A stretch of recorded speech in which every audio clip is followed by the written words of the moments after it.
Hi and welcome to another video. In this video I'm gonna show you isolated pawn positions, and the reason for this is they are very important.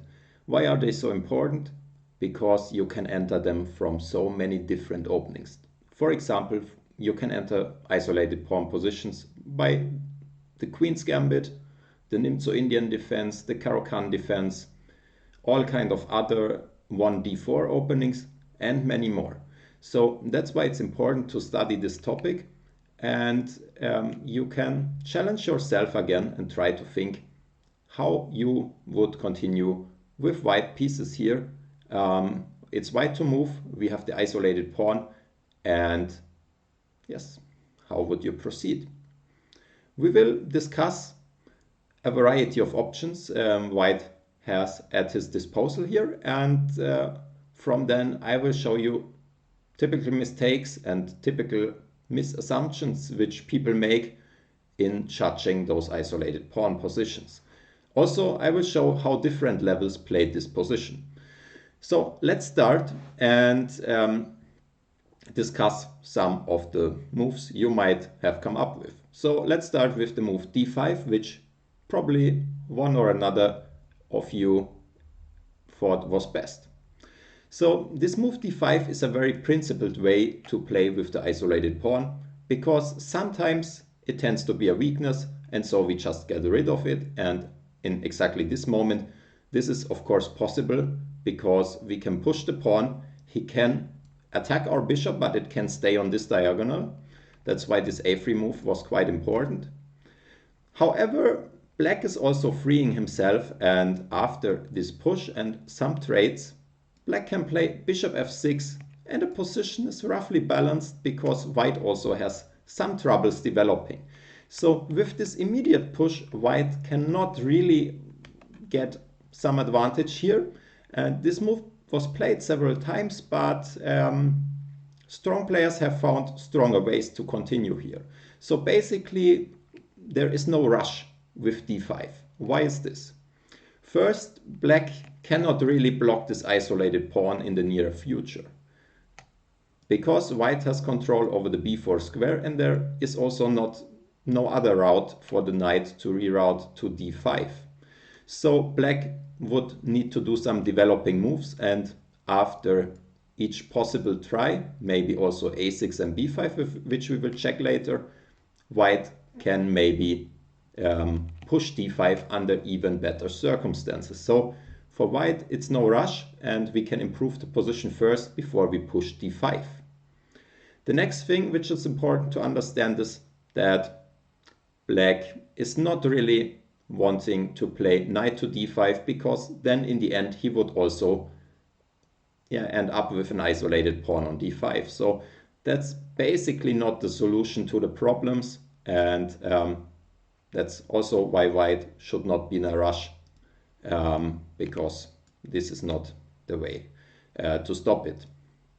So let's see if there are any other moves which improve white's position, and I will discuss a few alternatives you might have come up with again. So let's start with something like bishop g5, which looks very natural because we develop our bishop. But I see some problems with this move because after something like a6, rook e1, b5, bishop a2, bishop b7, this might be an ideal moment to push d5, because in the end we might pin the knight on c6. But due to the bishop on g5, it's not really working, because here there are some tactics working against us. For example, if white would take here, black also has the option to take there, and if we take on e7, then he can take probably with any knight, and he's having no problems. So this bishop on g5 is kind of misplaced, even though it looks very natural. And the reason for this is first that d5 push is much harder to achieve with the bishop on g5. And the other thing is sometimes there are some trading ideas, and trades usually favor the side playing against the isolated pawn. So this is not the most helpful move for us, and that's why we should look for other ideas. Another idea which I kind of like is bishop to a2, preempting some a6 b5 ideas, and also stepping away from knight a5 in advance. However, maybe it's not necessary to drop the bishop back, so black might develop like this, and yeah, white is clearly better here, but I like starting with rook e1 even more. So white is improving this rook, and even though it seems like the e-file is quite closed, we will soon see why this is a useful move and how we can break through with d5 in an even better situation.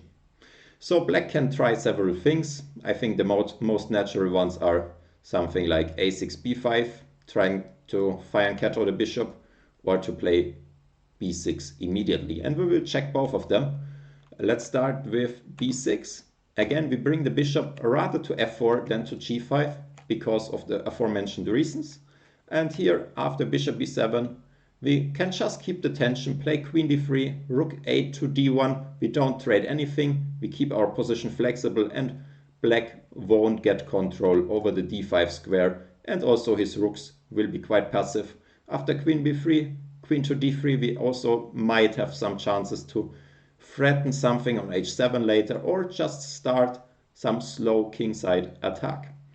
So what I want to point out with this example is that we don't need to be in a rush when black does not threaten to set up a blockade on d5, and white can be better with the isolated pawn. This is something which many people forget very often, that an isolated pawn is not just a weakness, it can also be a strength, and in this situation it's a strength because it gives us more space, more flexibility for the pieces, and a greater activity.